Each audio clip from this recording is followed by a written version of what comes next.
Bueno, vamos, vamos a continuar ya pues con nuestro siguiente invitado, el ingeniero José Dante Pileggi Vélez, que ha sido antes, Buenos pues, días. él es ingeniero en electricidad por la ESPOL, fue presidente del Colegio de Ingenieros Eléctricos del Litoral, ha sido presidente del Consejo Nacional de Telecomunicaciones en nuestro país y también, pues, es actualmente presidente del Club Sport Emelec.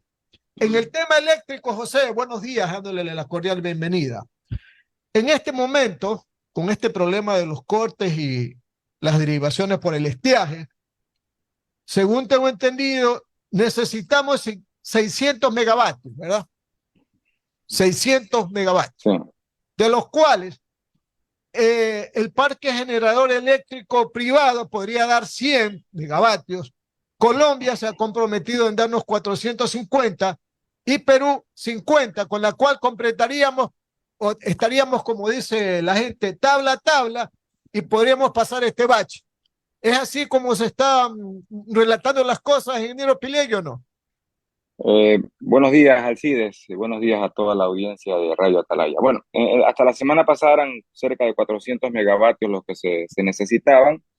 El fin de semana el presidente ha sincerado una cifra adicional que son 650 megavatios, de los cuales 400 a 450 vendrían a través de la interconexión que tenemos con Colombia. Eh, por otro lado, 100 megavatios, 50 megavatios aparentemente por Perú y 100 megavatios que quiere compensar con la contribución que pueden hacer los generadores privados o empresas privadas que tienen generadores que los pondrían a funcionar, así se entendería. Mira, yo creo que es importante hablar con buenas cifras para efecto de poder hacer una buena previsión y una buena proyección. Eh, si manejamos los 400 megavatios originales que se hablaron la semana pasada, con el parque térmico que tenemos y estando ese a plena disponibilidad, perfectamente podríamos haber atendido esta necesidad. Más allá que estas interconexiones con Colombia y con Perú se mantienen y fueron construidas hace años, si mal no recuerdo, fueron ejecutadas durante el gobierno del doctor Gustavo Noboa, sobre todo la de Colombia y luego la de Perú en años subsiguientes y reforzada la de Colombia posteriormente. Esto significaría de que es una forma de compensar estos déficits. Lo preocupante en este periodo de estiaje que estamos atravesando, que es un régimen natural que sucede todos los años, entre octubre y noviembre hasta abril del siguiente año, no se han tomado las previsiones del caso para efecto de que este parque térmico local esté al 100% disponible, teniendo que hacer una inversión no mayor a 90 millones de dólares para que el mismo pueda estar operativo, sobre todo en generación que está concentrada en las provincias de Guayas, El Oro y algo en la provincia de Esmeraldas. Se está haciendo trabajos, yo diría que más que de última hora, apresurados para atender esto, cuando esto pudo haber sido planificado anteriormente. Por ahí están los números, Alcides, y esperamos que justamente estos números ya sean efectivos y que sobre estos números se trabaje en firme para poder atender este déficit que actualmente tenemos. José, pero me parece que hay algún problema con la entrega de los 100 megavatios por parte del sector privado, porque suponiendo que vayan a funcionar todo el equipo, pues las 24 horas, que eso no es muy posible. Y el tema del subsidio al diésel, porque también tienen que recibir los empresarios para poder suministrar esos 100 megavatios. Allá hay dos problemas que no fácilmente podemos dar a entender de que esos 100 megavatios que ofrece el sector privado vayan todos a ser utilizados por el servicio interconectado, ¿verdad? A ver, claro, la idea cuál es en este tema, que no es nuevo, ojo, cuando tuvimos la crisis hace más de 20 años, ya se recurrió a generación privada. De hecho, se le instalaban medidores a la salida de estos generadores para efecto de compensar esta generación con la generación que usualmente que ellos demandaban del sistema interconectado. La idea es que estos generadores trabajen y puedan satisfacer, de lo que entiendo, su demanda interna. Entonces es como que tú descuelgas o desconectas 1 o 2 megavatios de instalaciones industriales sobre todo y se autoabastecen, ¿no? Esa es un poco la idea. Y probablemente no sean 100, pero puede ser un poquito más. Pero claro, seguramente 100 son los que tienen mejor mapeados o identificados, que son de más fácil manejo. Como tú bien indicas, Alcides, a este sector hay que asegurarle el suministro del combustible, porque sobre todo estos generadores utilizan diésel. Y este diésel tiene que estar en las cantidades y en los precios asequibles para que pueda ser atractivo también para que ellos puedan poner sus generadores a funcionar la mayor cantidad del tiempo durante el día, que es donde, y sobre todo en la hora pico, que es las 7 a 9 de la noche en todo el país, para que pueda atender primero su demanda interna y con eso aliviar un poco la carga externa que se tiene por parte del sistema. Permítame otra pregunta antes de darle paso a mis demás compañeros. El tema de la compra de energía eléctrica a Colombia. Nosotros le hemos vendido a bajos precios en relación con lo que nos está vendiendo actualmente Colombia, ¿verdad? Muchísimo más. Dicen que hasta 75 centavos por kilovatio hora. Entonces la pregunta es, si Colombia, si estamos comprando a Colombia, ¿verdad? Que nos está dando pues una deferencia especial. No, estamos comprando a Colombia caro. ¿Aquí en el Ecuador va a tener algún efecto en las tarifas o no? A ver, las tarifas solamente pueden ser revisadas hasta finales del año y entrar en vigencia a comienzo del año siguiente. Por tanto, desde el punto de vista regulatorio no puede hacerse, pero sí pueden estar pensando que en materia del déficit que se está generando, se genere una revisión. Yo creería que no es del todo justo esto, puesto que las ineficiencias vienen del lado del sector público, ¿no? Esto tuvo que haberse previsto con anticipación y evitar caer en esta situación. Estamos comprando de la información pública que se tiene en electricidad hace 3 semanas a 25 centavos y la semana pasada se anunció a 60 centavos el kilovatio hora. Cuando estas unidades térmicas locales, si estuvieran operativas, su precio anda entre los 8 a los 15 centavos el kilovatio hora. No es justo, en cierta manera, que se cargue la mano por esta situación de ineficiencias al consumidor final. Más bien creería yo de que si hay que hacer una revisión tarifaria, debiera hacérselo en función de que la inversión hecha en nueva generación, por ejemplo, no se está viendo reflejado eso en la tarifa. Y sobre todo eso podría estar afectando a los sectores comerciales e industriales del país, inclusive incluyendo en esto sectores mineros u otros, ¿no? Porque tú sabes que el modelo que se hizo durante los últimos 10 años, que se hicieron inversiones ingentes en hidroeléctricas, más allá del precio, que si fue bueno o fue malo, si tienen problemas legales o no. Eso en una economía racional debe ser, la inversión que se hizo ahí debiera estar reflejada también en la tarifa. Lamentablemente el modelo que se siguió pone todo en un solo saco y no reconoce eso.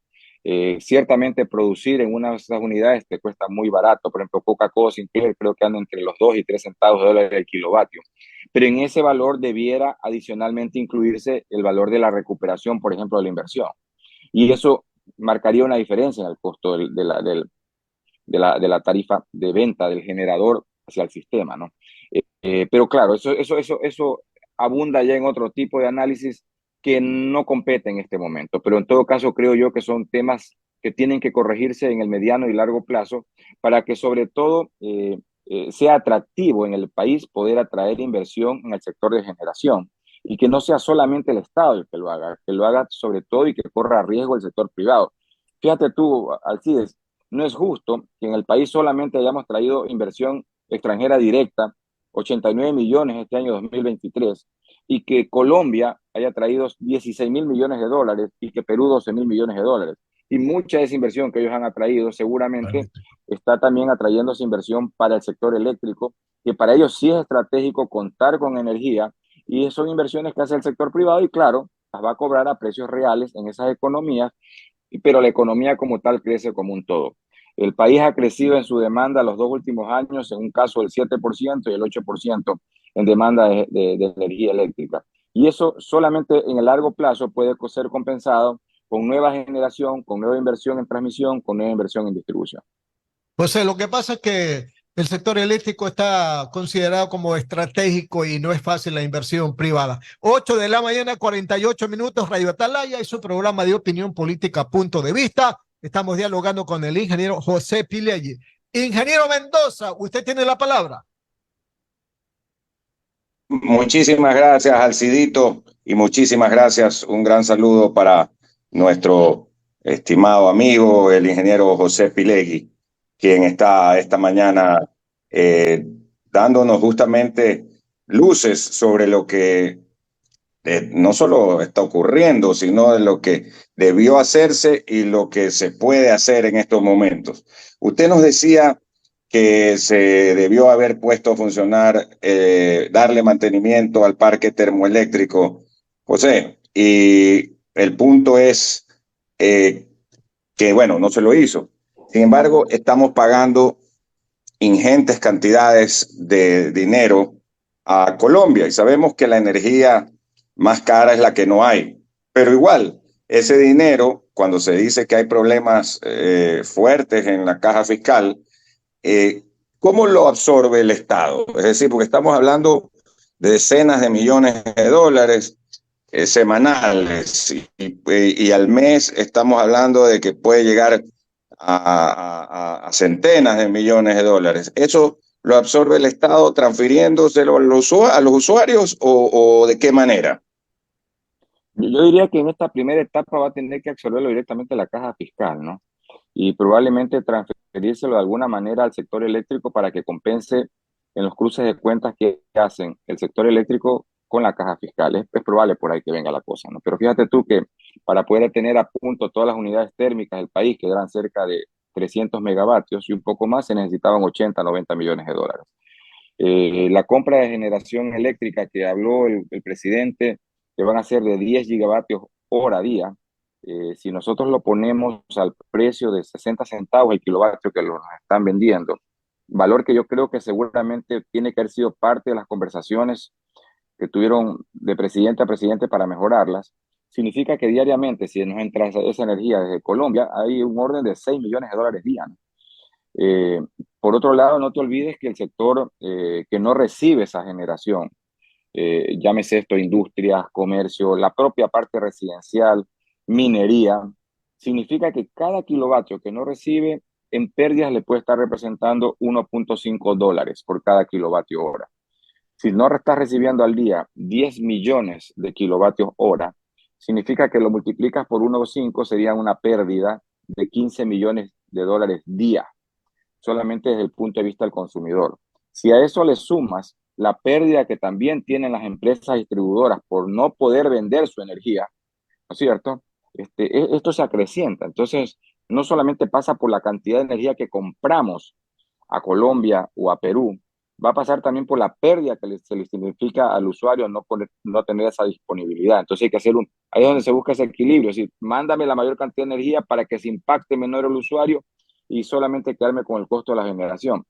Pero los costos están ahí. Entonces, eso acrecienta una situación complicada para todos, ¿no? Yo creería que tocará meterse la mano al bolsillo, como se lo dije el otro día al ministro Pablo Arosemena, con quien hablamos del tema. Te va a tocar meter la mano a la caja fiscal para poder pagar esa factura, porque de lo que entiendo, Colombia está entregando energía bajo un sistema de prepago. Eso realmente también tiene que como condición, si es verdad, mejorársela, porque realmente no se disponen todo el tiempo de esos recursos en la caja fiscal y peor aún con una imprevisión como la que estamos viviendo. Ahora, de acuerdo, porque no creo que la gente... Pues, parece que tenemos algún problema en la transmisión. Los usuarios una alza tarifaria, aunque sea temporal, ¿no? Yo creo que eso es... Sí, sí, es complicado manejar. Ahí me escuchan. Sí, ahí te Sí, escuchamos, sí, Andrés. sí, sí. Ahí. Ya, no, decía que difícil que los usuarios vayan a decir, aceptamos que nos suban una alza tarifaria, ¿no? Es correcto, es correcto, es complicado, más que nada por la situación económica también que está atravesando el país, pero aquí la verdad que si es que las situaciones no se mejoran en el tiempo, porque dependemos mucho de la condición climática frente a esta improvisación que estamos trabajándola como país, yo creo que es posible, todo entra dentro de esas posibilidades a puertas de que estamos a final de año que tiene el ente regulador de la revisión tarifaria y que comenzaría a regir el próximo año. Pero creo yo que el gobierno entrante, que es a quien le va a tocar enfrentar esta situación, probablemente le va a tocar revisar o no esta medida. Yo creo que sería muy injusto que se le transfiera por la ineficiencia este costo al usuario. Si se le quiere transferir un costo al usuario, debiera ser en términos de que la tarifa debe reflejar tanto los costos de OPEX, es decir, de operación, como de CAPEX, de inversión.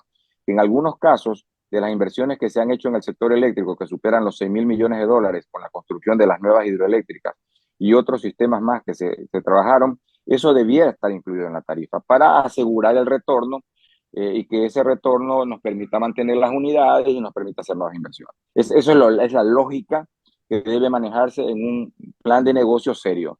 Y creo que esa fue una de las falencias mayores que tuvo esas grandes inversiones que se hicieron, que son importantes, nos ayudan a enfrentar el crecimiento de la demanda, pero que adicionalmente debieran contemplar el retorno para que la plata quede en el mismo sistema, ¿no? Es decir, quede en el servicio y que pueda seguirse a hacer inversiones a futuro.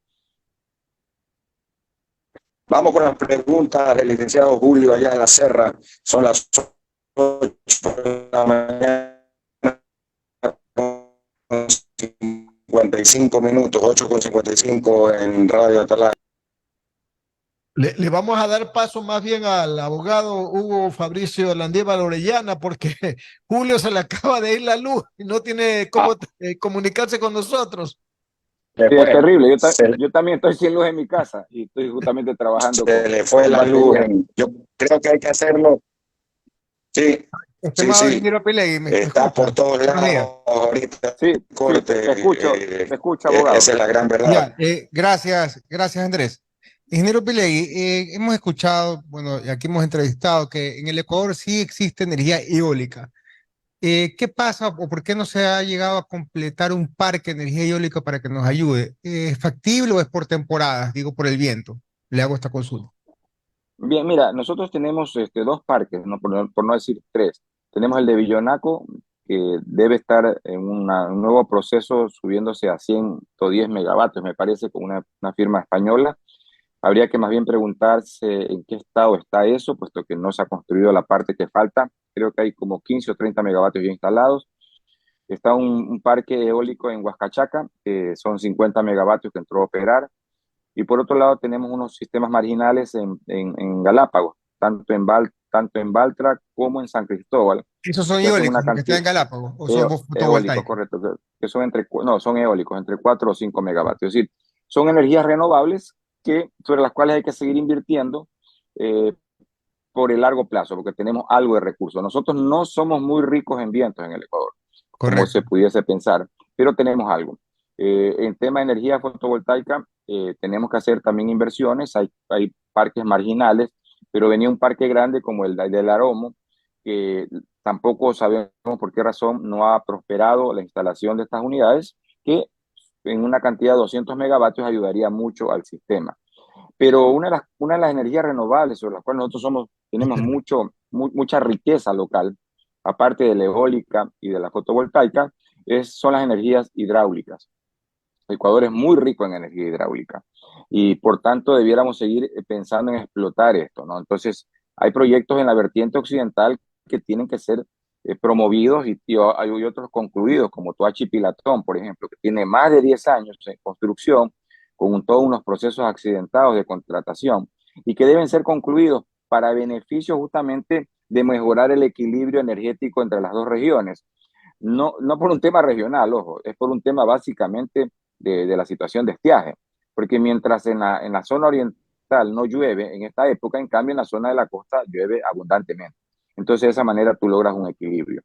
Por otro lado, tenemos proyectos muy buenos que debieran promoverse a la inversión extranjera y hay que darle las garantías para que esto se haga, como son Cardenillo, que es una última etapa del sistema hidráulico de Hidropaute, con lo cual podríamos tener 600 megavatios y aguas abajo tendríamos Santiago con más de 2.000 megavatios. Es decir, tú podrías tener en esa cuenca unos 2.500 megavatios adicionales, con los cuales realmente tendríamos un sistema eléctrico muy robusto en el Ecuador para poder justamente atender esta necesidad. Y de estos tres temas que hemos hablado, todos son recursos renovables.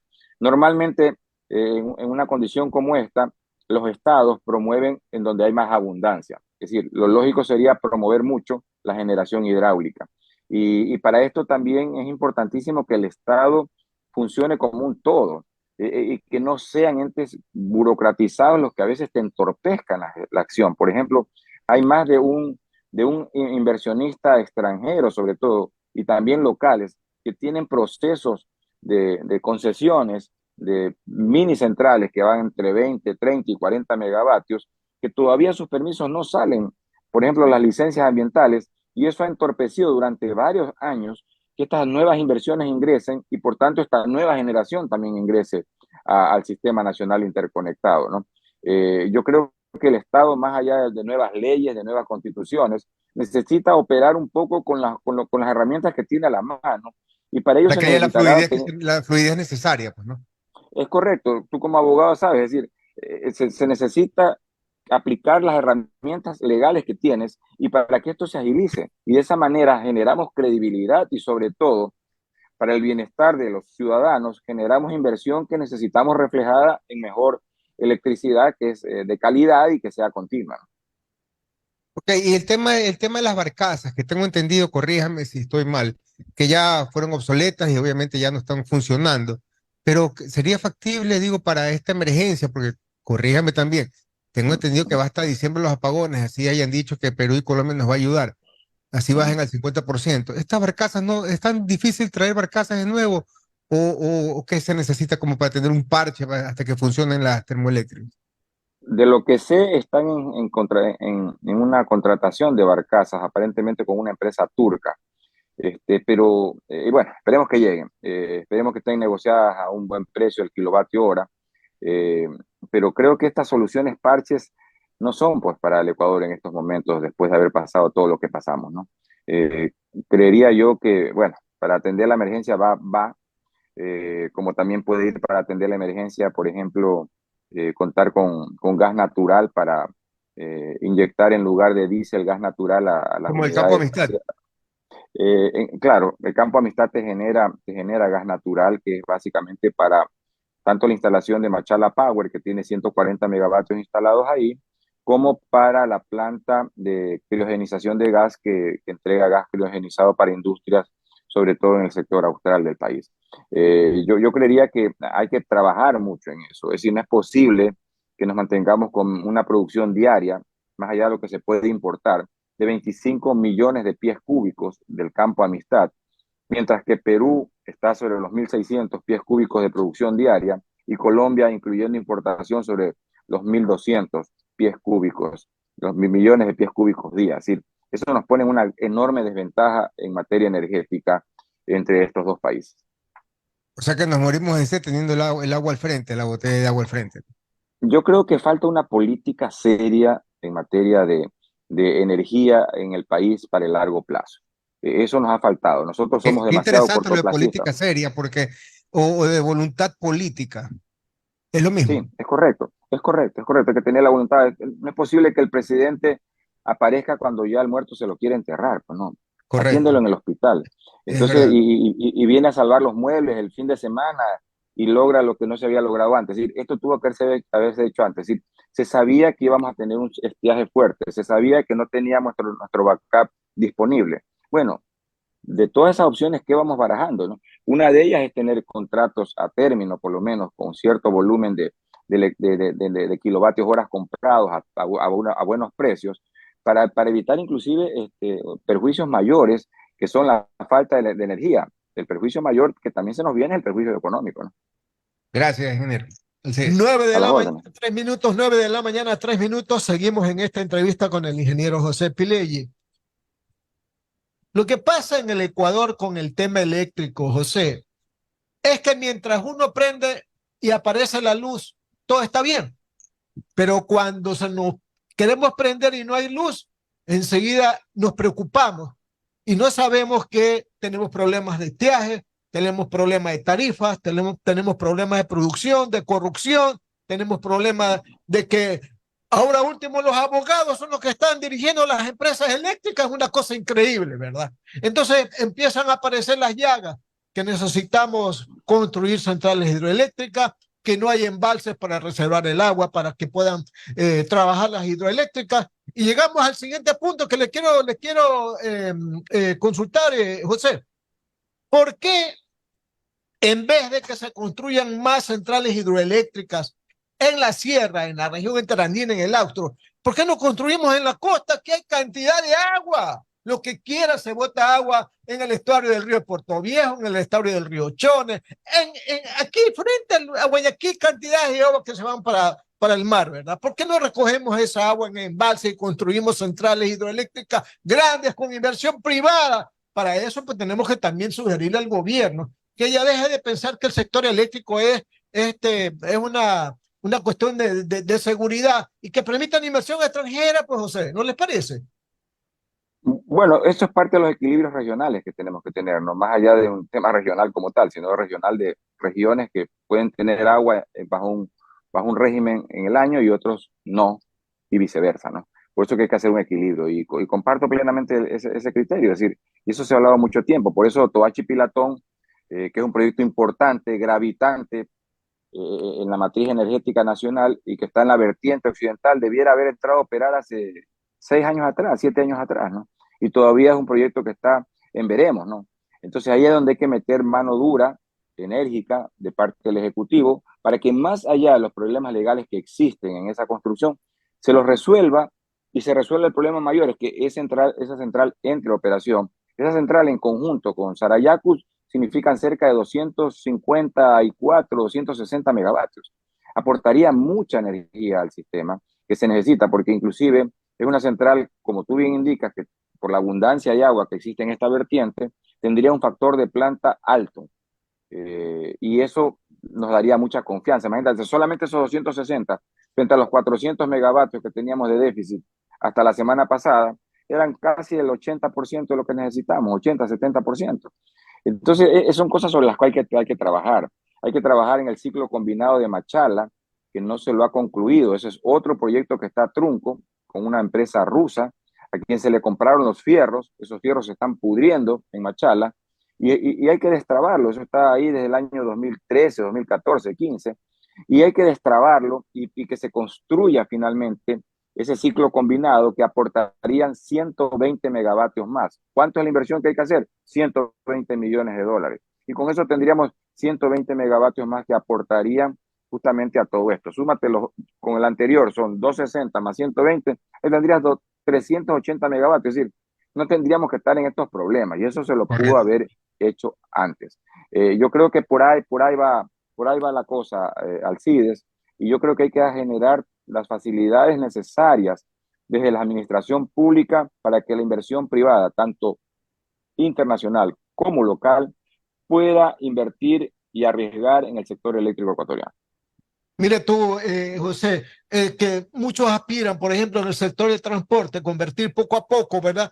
Los buses en eléctricos en vez de que sean a gas, digo, y a diésel, por un lado, y por otro lado, el tema de los subsidios, mal llamados incentivos, que también hay que revisarlos en el sector eléctrico, José. Bueno, es parte de todo esto, ¿no? Porque no podemos todo allanarlo a la política. A veces muchas decisiones obedecen básicamente a la parte política y nos olvidamos de la parte técnica y luego vienen estos problemas, ¿no?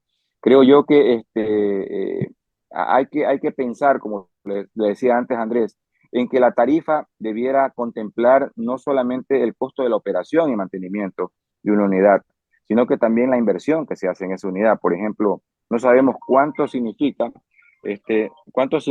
por ejemplo, todo lo que se ha invertido, por ejemplo, en Coca-Cola Sinclair, y cuánto de esa inversión está reflejada en la tarifa.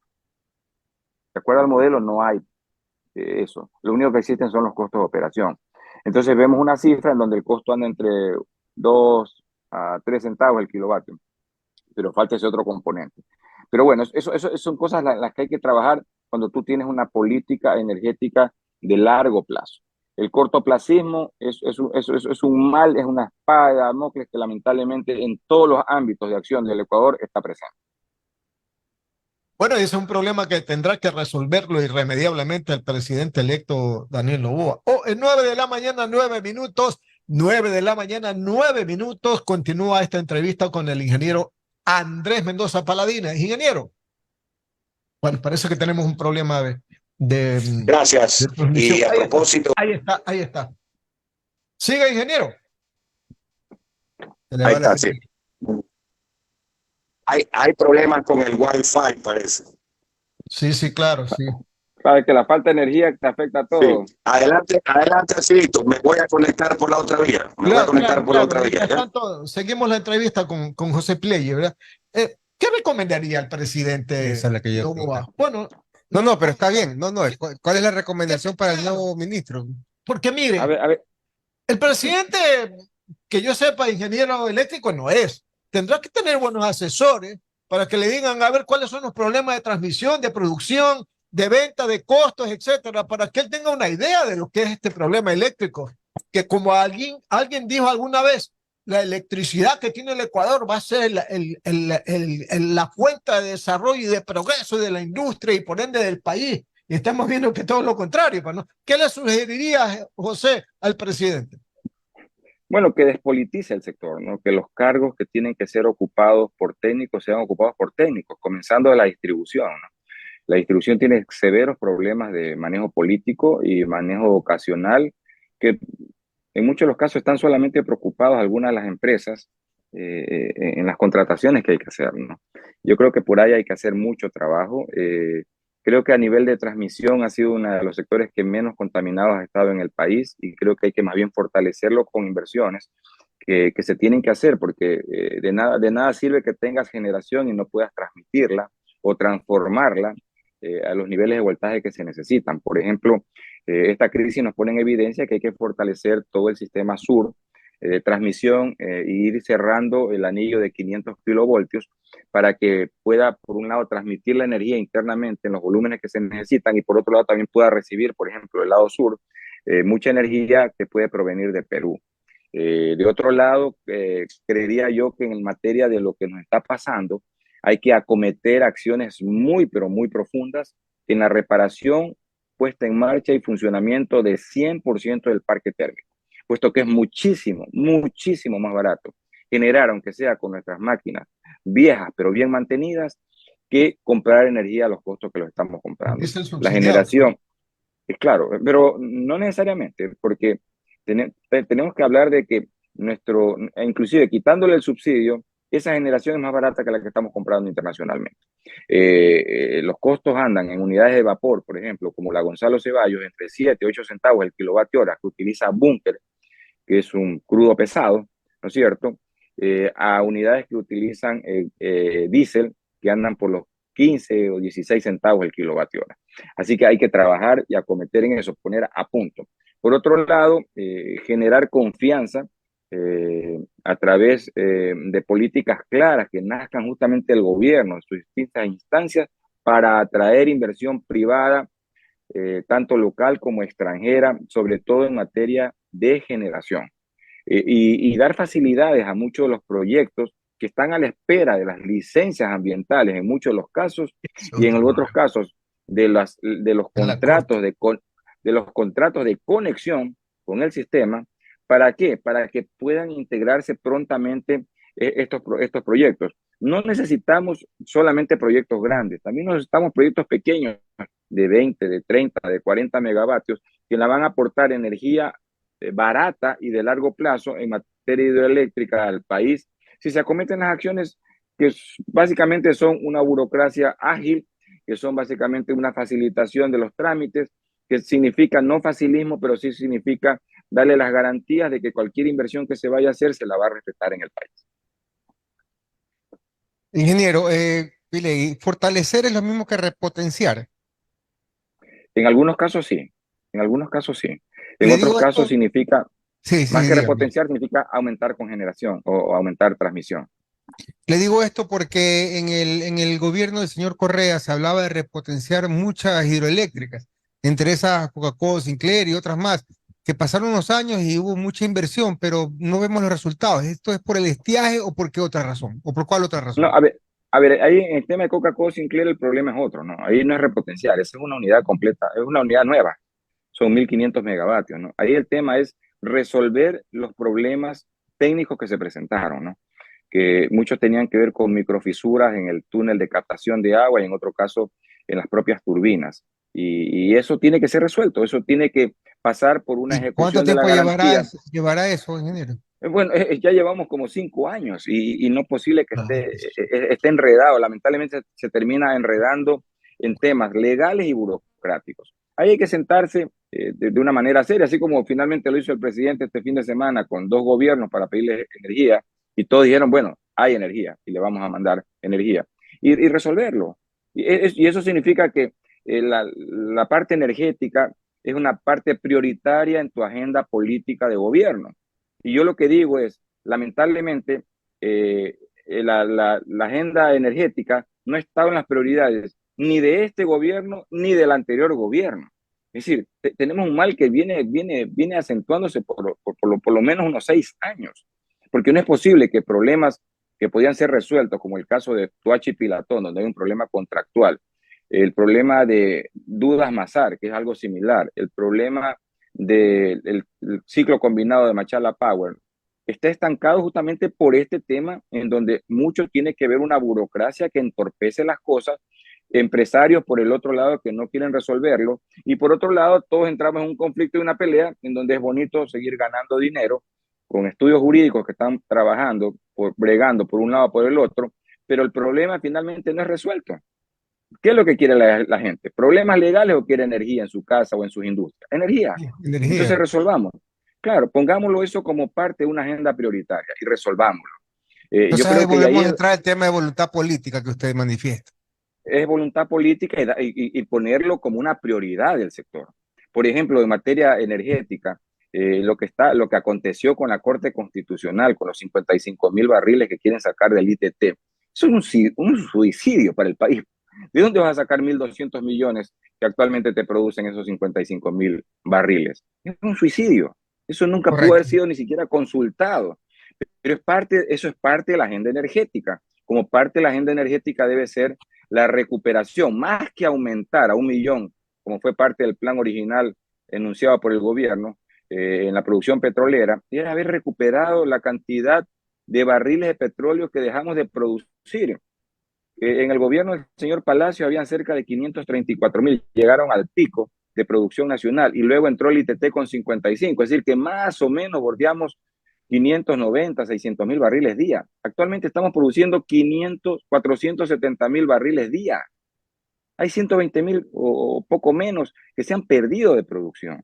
Eso le pasa factura al Ecuador, le pasa factura a la caja fiscal por los altos subsidios que tiene que mantener y por otro lado tiene que perder oportunidad de vender todo este petróleo que ha estado a unos precios interesantes los últimos años. Saque cuenta de 120.000 barriles o 100.000 barriles día por un precio medio de $80 por barril día, suma mucho dinero mensual y anualmente que perfectamente podría venir a la caja fiscal. Y por otro lado, tenemos esa espada de Damocles encima de los elevadísimos subsidios que tenemos en combustible que realmente complican a la caja fiscal y complican a todo el desarrollo del país a futuro. 9 de la mañana, 18 minutos, 9:18 minutos. La entrevista con el ingeniero José Pilegui continúa con preguntas del ingeniero Andrés Mendoza Paladines. Ingeniero Mendoza, adelante. Sí, gracias, Alcidito. Ahí quería verificar si sí nos sintoniza. Correcto, 100%. Perfecto. Es que justo le quería preguntar al ingeniero Pilegui, cuando se dan estas cosas comienza a haber fallas en muchas áreas, ¿no? En el tránsito, porque no hay semáforos, en la comunicación, comienzan a fallar las señales de internet, de Wi-Fi, las telecomunicaciones, afecta a todos estos problemas de la energía eléctrica, José, ¿no? Así es, así es. Mira tú que yo, justamente, otros colegas de otras radios me han invitado justamente a entrevistas de temprano en la mañana y actualmente estoy funcionando con batería, ¿no? Externa para poderlos atender, porque todavía no vuelve la energía por acá, por mi casa, y ya van a ser, ya pasaron 2 horas, ¿no? Y además, como dicen los chicos jóvenes y las chicas jóvenes, consumiéndose sus megas. Sí, tal cual, consumiéndose los megas, sí. Entonces yo creo que, bueno, eso es parte del tema, ¿no? Pero creo yo que a todos se nos complica la vida cuando falta la energía, ¿no? Y eso se traduce en costos. Les mencioné hace un momento que de acuerdo a información que dio el propio Estado, el propio gobierno en semana pasada, cada kilovatio hora que tú no recibes es un perjuicio que tú recibes por cada kilovatio que no recibes de $1.5, ¿no? Si al día no nos entregaban hasta la semana pasada 10 millones de kilovatios hora, que probablemente es algo parecido o menor tal vez estos días, está hablando de 15 millones de dólares diarios, que es el perjuicio directo, lo que sufren empacadoras de camarón, empresas, laboratorios de larva, empresas industriales, comercios, en la misma casa, se te hallan los productos en la refrigeradora, es decir, una serie de cosas que más o menos con la técnica se ha dicho el costo anda por 1.5. Hace 10 años el costo andaba en $1. Actualmente con todos los costos incrementales que se tienen en el tiempo, andan 1.5. Eso significa que ese es el precio directo que paga el consumidor por no disponer de energía. ¿Cuánto paga en cambio el Estado? Vuelvo a repetir, en 10 millones de kilovatios hora que compras al día, son 6 millones de dólares que te está costando esa importación de energía, a no ser que haya logrado mejores condiciones el presidente Lazo en su visita a Colombia y también a Perú, ¿no? Entonces, toda la economía se ve impactada por estos altos costos, producto de estos apagones. ¿Nos puede repetir esa cifra? 1.5, ¿verdad? Por 10 millones, así es. Sí, claro, es decir, por cada kilovatio que un usuario no recibe, hay lo que se llama un costo por interrupción del servicio de energía eléctrica, desde el punto de vista del usuario. Ese costo está más o menos en $1.5 por cada kilovatio que no recibe. Es decir, una industria, por decirte algo, que tiene procesos de calor, hablemos que almacena camarón, procesos de calor son las cámaras de refrigeración, y que existe una posibilidad de daño por ello y que tiene que suplirlo con otras fuentes, es $1.5 por cada kilovatio que no recibe, ¿no? Entonces, si al día estamos con un déficit de 10.5 millones de 10.5 millones, claro, de kilovatios hora, estás hablando de que estás perdiendo diariamente en la economía 15 millones de dólares, ¿no? Por ejemplo, estos racionamientos que estás teniendo ahorita es una afectación directa en tu casa. No estás recibiendo esa energía. Eso tiene un costo. A veces no vemos ese costo, pero existe ese costo. Existe también el costo de la empresa distribuidora que debiera estarte marcando en tu medidor la energía que debiera estarte vendiendo. Y resulta que también eso es otra pérdida, ¿no? Entonces son pérdidas que se van acumulando y que al final del día hacen de todo esto una gran bola de pérdida en materia de costos, ¿no? Y que se transfieren directamente tanto a la sociedad cuanto a las empresas de transmisión, de distribución y de generación, ¿no? José, muchísimas gracias. El ingeniero José Pilegui, experto en el sector eléctrico. No nos ha quedado tiempo para hablar sobre fútbol. Además, sé que tiene que atender a más medios de comunicación. Hoy día es realmente la primera semana, aunque es corta, laboralmente hablando, hasta el día miércoles, la primera semana que inician estos apagones desde el inicio, desde el lunes. Entonces, pero de todas maneras queríamos felicitarlo y también al Tidito y a Hugo por el triunfo de su equipo el sábado. ¡Qué buen Emelec, carajo! ¡Qué buen Emelec! Que siga ahí, que siga ahí. Y un abrazo a los de Liga Claro también, por que favor, sí, bueno, por por favor. supuesto, claro que Sí, sí. es un gran logro el de Liga con esa copa. Hay que extenderle una gran felicitación porque es un gran logro del fútbol ecuatoriano a través de ellos, ¿no? Y claro, a nosotros, a nuestra hinchada, gracias por el apoyo permanente que nos dan y ya los resultados se están dando, ¿no? Una cosa final, simplemente para cerrar, Andrés, creo yo que la ciudadanía puede hacer mucho en esto también, del tema de la falta de energía, y tiene que trabajársela de una política gubernamental de comunicación y de planes de ahorro de energía. El Estado debe ser el principal ahorrador de energía. No pueden tener sus instituciones públicas con las luminarias prendidas todo el día o los aires acondicionados a su máxima capacidad. Deben ahorrar energía, así como podemos también ahorrar nosotros en la industria, en el comercio, por ejemplo, sobre todo en la zona de la costa, no obteniendo los termostatos en temperaturas muy bajas, ponerlas en temperaturas un poco más altas. Eso va a ayudar. Es un poco incómodo probablemente en algunos casos, pero eso va a ayudar a paliar la situación. No tener luces innecesarias prendidas y también ver que todo esto se puede traducir en tema de disponer energía, por ejemplo, para el alumbrado público en las noches, que es tan necesario en estos momentos por los temas de seguridad. Ingeniero Pilegui tiene toda la razón. Indudablemente. Indudablemente. Nos vamos a ir a la pausa comercial. Gracias al ingeniero José Pilegui Vélez por estar A con ustedes. nosotros esta mañana. Perdón.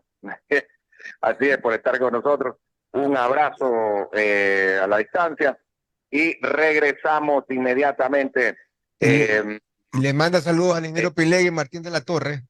Un gran abrazo para Martín. Claro que sí, un gran abrazo, Martín, buen amigo. Claro, el cabezón Martín de la Torre, también del mismo, el hombre azul. Bueno, vamos a la pausa comercial.